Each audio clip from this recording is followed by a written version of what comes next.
Good morning, students. How are you all? I hope you all are fine. So, today I explain your SS test book chapter number 11. आज हम लोग जो है आपके SS book के 11 chapter explain करेंगे, ठीक है। तो इस चैप्टर एक्सप्लेन में करने से पहले मैं आपको इस चैप्टर के बारे में थोड़ा कुछ समझा देती हूँ। इंडियन जुडिशरी आप लोग क्लास 7th 8 में भी पढ़े हो और 6 में भी पढ़े हो एसएस में कि इंडियन जुडिशरी क्या है। तो इसका जो और भी अच्छे से विस्तार वो इस चैप्टर में जाके 9th में मैं आपको बताऊंगी। हम लोग पहले ही गवर्नमेंट के बारे में पढ़ चुके हैं। गवर्नमेंट यानी सरकार, और इसके जितने भी ऑर्गन्स थे उनके बारे में भी हम लोग पढ़ चुके थे। तो आज जो है हम लोग इसके जो लेजिस्लेटिव, एग्जीक्यूटिव और जो दूसरे तरह के ऑर्गन्स है गवर्नमेंट का, जुडिशरी का, independent statutory imperial organ of the government, इसके बारे में जानेंगे। तो चलो स्टार्ट करते हैं। We have studied in detail about the 2 organs of the government.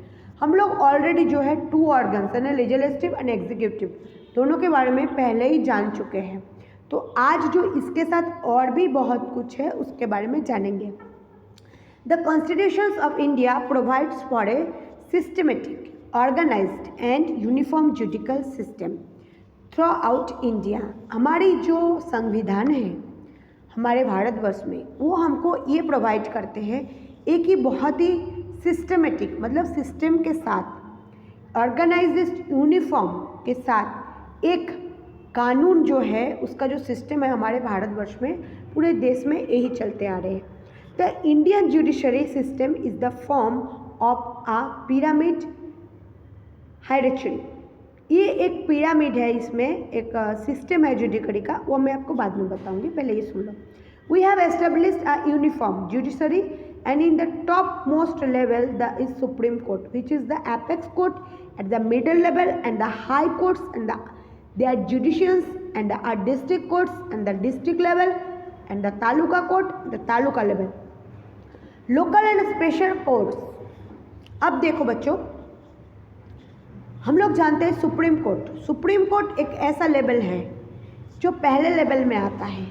जब हम लोग पहले क्या सीखे थे, तालुका कोर्ट से डिस्ट्रिक्ट कोर्ट, फिर चीफ कोर्ट, फिर उसके बाद जो है सुप्रीम कोर्ट। लेकिन आज हम शुरू कर रहे हैं पहले सुप्रीम कोर्ट, उसके बाद चीफ कोर्ट, उसके बाद जो है डिस्ट्रिक्ट कोर्ट, उसके बाद ट्रायल कोर्ट या taluka court.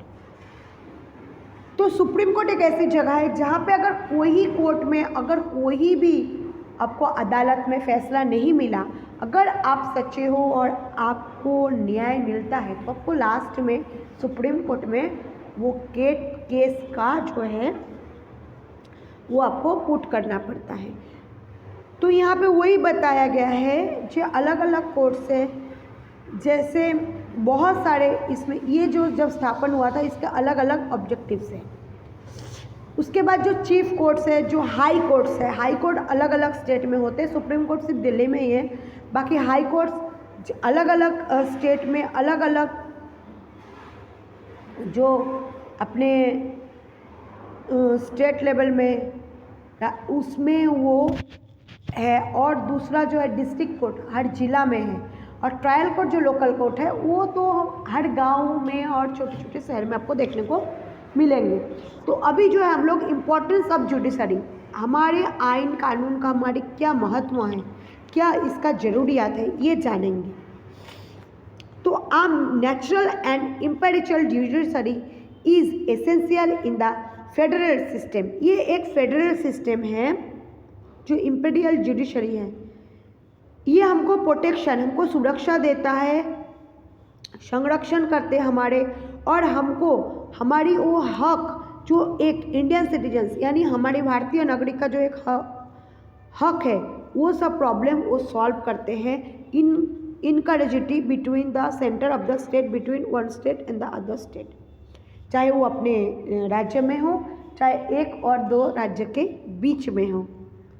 Regarding the division of workload, ये जो एक डिवीज़न है वर्कलोड मतलब उस काम का जो प्रेशर है, the judiciary is an important organ as to interpret constitutionally and on provisions on any law so that the supremacy of the constitution prevails.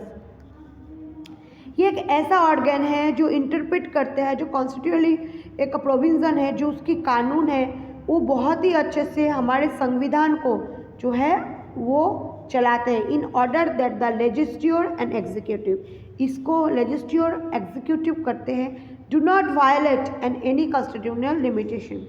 इसमें संविधान में कोई भी वायलेंस नहीं होता है, एकदम शांति से ही काम होते हैं। The objective of the constitutions, ये जो ऑब्जेक्टिव है हमारे संस्था की, to see that the judiciary process there is no flaw, delay and citizen get quick. ये एक ऐसा प्रोसेस है जो डिले हो गया है, जो हमारे नागरिक है उसको बहुत जल्दी इसमें से मोड़ के आना होगा। Cheap up and equal justice, और उसको जो है इक्वल जस्टिस मतलब सबको जो है न्याय मिले, एकदम एक सरका न्याय, कोई में भी अनइक्वलिटी नहीं हो। In the presence of alert legislature and executive, ये एक प्रेजेंस जो है वो हमको अलर्ट करते हैं कि लेजिस्लेचर एग्जीक्यूटिव में जो जुडिशरी है वो ऑलवेज रिमाइन एक्टिव, वो हमेशा एक्टिव रहते हैं। But many a time due to administrative inactiveness and irresponsibility of the executive and authorisations of the, जो प्रीसेंस है, जो बहुत सारे ऐसे समय होते हैं जो एडमिनिस्ट्रेटिव होते हैं वो इनएक्टिव होते हैं, वो एक्टिव नहीं होते हैं, उसमें कोई ज्ञान नहीं, वो कोई जिम्मेदारी नहीं ले सकते, और वो कुछ काम भी नहीं करते होते। तब जो एक्टिव है उसके जो ऑथोराइजेशंस हैं वो उसको संभालते हैं। Apex court of supreme court, supreme court apex court कहाँ गया है, देखो पिरामिड में उसका फोटो दिया है। तो सुप्रीम कोर्ट क्या है, supreme court is the apex of the Indian judiciary. Supreme कोर्ट एक ऐसी जगह है जहाँ पे जाके इंडियन कानून में जहाँ पे जाके आपको न्याय मिलते हैं। As per the constitution of India, हमारे जो संविधान है भारत के हिसाब से उसमें is the top most judicial organisation.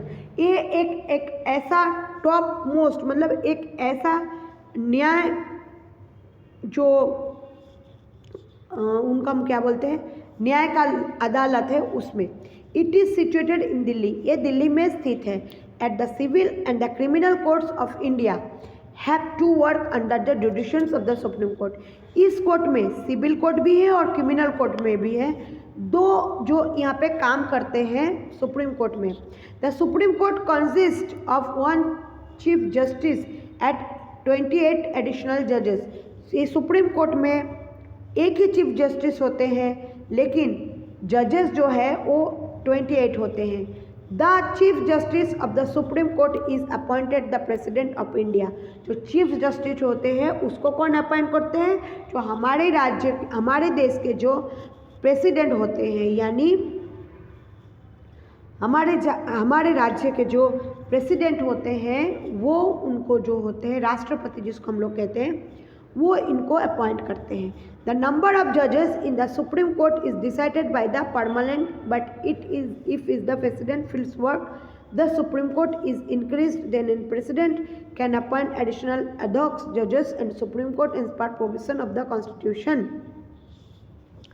Parliament के जो डिसाइड करते हैं कि सुप्रीम कोर्ट में कितने जजेस होना चाहिए, लेकिन तब भी ये काम जो है राष्ट्रपति करते हैं। वो उनको ऐसा लगता है कि हमारे संविधान के अनुसार, हमारे संविधान के अध्याय के अनुसार जितने अलग अलग हमारे संविधान के रूल्स है उसके हिसाब से अलग अलग जज जो है वो सिलेक्ट करते हैं। द जजेस in the supreme Court are appointed basis seniority. जो ज़्यादा सीनियर होते हैं उनके वो क्वालिफिकेशन देख के उनको जो होता है सुप्रीम कोर्ट में उसको लिया जाता है। Except for the chief justice of the supreme court, all the other जज appointed constitutions and chief justice as well as the other senior जजेस। जितने भी जजेस आते हैं उसके जो सीनियर जस्टिस जो चीफ जस्टिस होते हैं वो उनके सीनियर होते हैं और वो सबके उनके अंडर होते हैं, और उनका जो वो उन सबसे बहुत बेहतर होता है, उनका फैसला जो होता है वो एकदम न्याय होता है। Qualification, a person who is appointed as जज of the supreme court should be, अगर वो जज को सुप्रीम कोर्ट में अपॉइंट किया है तो उसका क्वालिफिकेशन क्या होना चाहिए। पहला, अ सिटीजन ऑफ इंडिया, एक भारतीय नागरिक दूसरा, should have provided a service of last 5 years and the जज in any of the high court of India. और वो 5 साल, कम से कम 5 साल कोई भी इंडिया के हाई कोर्ट में जज रह चुके हो। तीसरा, should have an experience at least 10 years as the advocate in the highest of the India. High court में 10 साल तक प्रैक्टिस किए गए उसका एक्सपीरियंस जो होता है, एक्सपीरियंस होना चाहिए ऐसा। शुड बी अ डिस्गाइनिस्टिस जज, फेमस जज and jurist as per opinion for the, उसका जो ओपिनियन होता है एकदम प्रोमोनेंट होना चाहिए, अनइक्वलिटी उसमें जरा सा भी नहीं होना चाहिए। Should not be more than 65 years age, और 65 साल से ज़्यादा वो नहीं होना चाहिए। तो ये जो है ये क्वालिफिकेशन अगर सुप्रीम कोर्ट में जज सिलेक्ट करते हैं, अपॉइंट करते हैं, तो ये सब जो है क्वालिफिकेशन उसके अंदर होना चाहिए, तो ही वो सुप्रीम कोर्ट के जज में सिलेक्शन होंगे। चलो अब देखो, Thus the retirement age is 65 years for the judges of the Supreme Court। क्योंकि 65 years के एज में जो होते हैं जजेस जो होते हैं सुप्रीम कोर्ट के, वो वहाँ से चले जाते हैं, मतलब रिटायर हो जाते हैं। Time period, the retirement age is 65 years for a जज ऑफ द सुप्रीम कोर्ट। अब जो उन लोगों का टाइम पीरियड रहता है, जब वो 65 साल का होते हैं तब उसको रिटायर करना होता है। However, the change in the age of retirement can be made by the parliament thought framing in law। क्योंकि ये इसका जो पार्लियामेंट के जो लॉ है उसमें उसको फ्रेमिंग किया कि उसको उस साल में रिटायर होना है। They can not carry the in the age of retirement can be made by the parliament thought families law. They cannot carry practice a law of any of the Indian courts and the provide and the services communicators appointed to investigate in the uncovered situations or events। इसके बाद वो अगर retire हो जाते हैं, इसके बाद वो कोई भी लॉ प्रैक्टिस में या फिर कोई भी अदालत में वो अपनी सेवा नहीं दिखा सकते, चाहे कुछ भी सिचुएशंस हो। If incapable to carry out their duties before the time of retirement. अब जो है यहाँ पे जब उनके रिटायरमेंट होता है, अगर वो जो उसकी जो ड्यूटीज़ होते हैं वो रिटायरमेंट के बाद अगर वो विंगली from the trading wicket and रिलाइजन प्रेसिडेंट, वो अगर कुछ भी काम करेंगे तो वो सिर्फ प्रेसिडेंट को ही पूछना पड़ेगा उसको। बट द जजेस can be removed from their posts and power in the found of the be guilty in incapability micros. लेकिन वो जज को उसका पावर, अगर उसने ऐसा कुछ किया अगर वो प्रेसिडेंट के खिलाफ या अगर उनके बात नहीं माने, तो अगर वो उन्होंने जाके दूसरे कहीं पे भी कोर्ट पे काम किया या फिर लॉ के साथ जुड़े रहे, भले ही वो प्रोफेशन नहीं, ऐसे घर पे रह सकते, लेकिन प्रोफेशनली वो लॉ के साथ अगर जुड़े रहे, तो क्या होता है उनको जो होता है गिल्टी, मतलब उनको उसके लिए उनको उनका जो भूल है वो स्वीकार करना पड़ेगा और उसके लिए इसको दंडित भी किया जा सकता है। This removal is an accordance and the provisions of the constitutions and is carried through implement motions of parliament। इसको जो है implement motions parliament कहते हैं। the process due for it is as the constitution follows। इसमें जो है हमारे संविधान के लॉ जो है वो फॉलो की दिया गया है, उसको वही मानना है। every house of parliament has to submit memorandum having majority support the president of the local total number of members at the least 2/3 मतलब number of the members present effective the session। जो president को पूरे parliament के जितने भी member हैं उसको उनको जो होता है मेमोरेंडम सबमिट करनी पड़ती है, मेजोरिटी रखनी पड़ती है,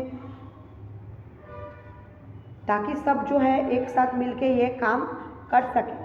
Based of the presentations by the order of the president, the judge will remove this post।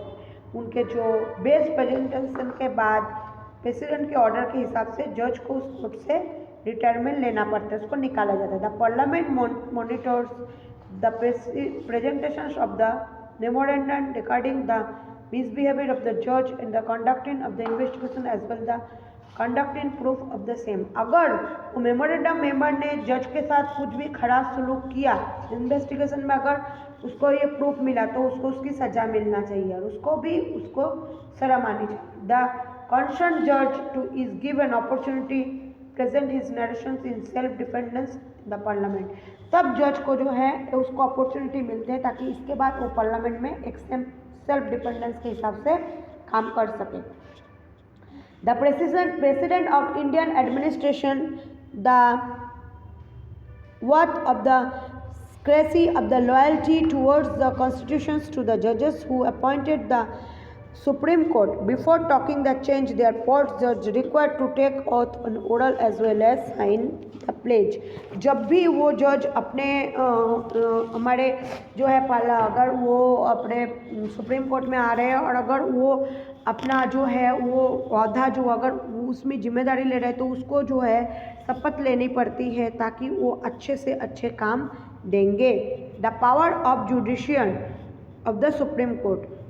Supreme court में जो जुडिशन का पावर है वो क्या है? The supreme court of Indian process more powers and the vast jurisdictions in comparisons in other country in of the world. पूरे जितने भी अलग अलग देश है उससे ज़्यादा पावर एक जुडिशंस को मिलते हैं हमारे देश में. This jurisdictions can be divided and original decision. इसको जो है अलग अलग डिवीजन में डिवाइडेड किया जाते हैं. Such power is known original jurisdictions. Original जो जुडिशंस उसको जो पावर मिलता है सुप्रीम कोर्ट का has the power to make decision regarding the case. वो पावर जो है वो रिगार्डिंग मतलब जो केस के दौरान उसको ये पावर दिया जाता है. Which no other courts has. ऐसा कोई भी दूसरे कोर्ट में नहीं है. Under this jurisdictions the following practice should be involve whose conflicts and resolved by the supreme court. उसके जुडिशन के मतलब दौरान जो प्रैक्टिस होते हैं वो एकदम संघर्ष नहीं वो सुप्रीम कोर्ट में बताया जाता है. First it has the power of the settle the dispute between government of the India and the more states. उनको पहला तो ये होता है उनका जो पावर होता है वो हमारे सरकार और हमारे देश और अलग अलग राज्यों में जो है वो डिस्प्यूट को जो है के बीच में से हटाते हैं. It has the power of the resolving difference of options. उसको ये पावर मिलता है ताकि जो उसको ओपिनियंस अलग अलग ओपिनियंस हैं फाइट्स कॉन्फ्लिक्ट्स बिटवीन गवर्नमेंट जो संघर्ष है गवर्नमेंट के साथ दौरान India observe more states and others in the more other state कि हमारे राज्य में और अलग अलग राज्य में जो हो रहे हैं वो. It has complete power to give judgement regarding fights to world. उनको ये पावर मिलती है चाहे कितने भी अलग अलग स्टेट हो अगर वो भारतवर्ष के अंडर है तो उसको वो पावर मिलता है कि वो उस संघर्ष का और उस झमेला का जो है उसको सुलह करे और उसके फैसला सुनाए.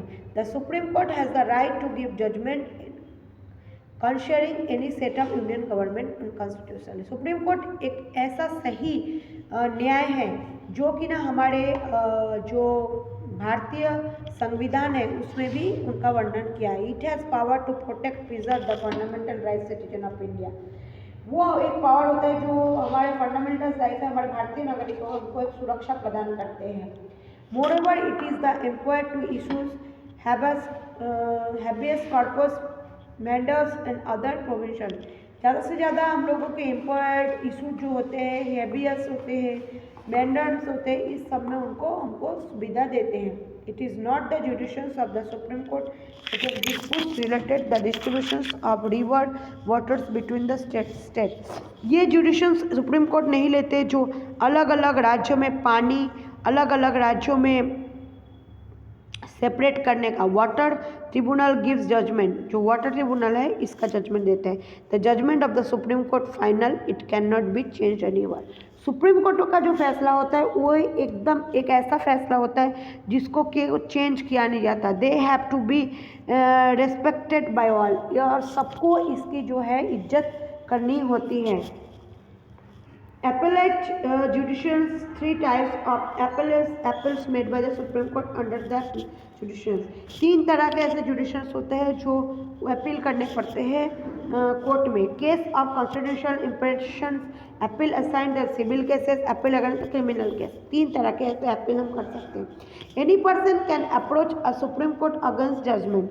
कोई भी इंसान सुप्रीम कोर्ट के खिलाफ जजमेंट नहीं कर सकता. Order to be given the high court in the case of any certificate issued by high court along with the judgement the case involves matter petering and the constitution has been fiercely important questions and the petitioner appeal the Supreme Court the same. अगर high court में वो petitioner मतलब वो जो उसने अगर case file हुआ और उसका अगर सुनाई नहीं हो, बहुत लंबा वो केस चल रहा हो, अगर वो केस ख़त्म नहीं हो रहा, तो अगर वो पिटिशनर सुप्रीम कोर्ट में जाके पिटिशन दे सकते हैं और ताकि उसकी जो कार्रवाई है वो आगे बढ़े और जो है इसका खात्मा हो। तो बच्चों आज जो हम लोगों ने जो जुडिशरी पढ़ा, इसके चैप्टर में आपको 30 हार्ड वर्ड्स लिखने हैं और साथ साथ आपको जो है 1 2 3 4 5 ये जो सुप्रीम कोर्ट के जो पावर्स है जुडिशल का वो आपको 2 टाइम्स लिखना है और साथ साथ आपको ये qualification apex the court supreme court से लेके 5 जो क्वालिफिकेशन वो 2 टाइम्स मुझे लिख के बताना है और साथ साथ आपको ये पिरामिड ड्रॉ करने हैं और उसमें से 4 लेवल आपको मुझे लिखना है और इम्पोर्टेंस ऑफ जुडिशरी के बारे में शॉर्ट नोट लिखना है। तो आज का जो लेक्चर है यहीं पे ख़त्म हो रहा है। नेक्स्ट लेक्चर में हम लोग इसके पार्ट 2 में और भी कुछ जानेंगे हमारे लॉ के बारे में, हमारे जुडिशरी के बारे में। So take care yourself, goodbye all, stay safe, stay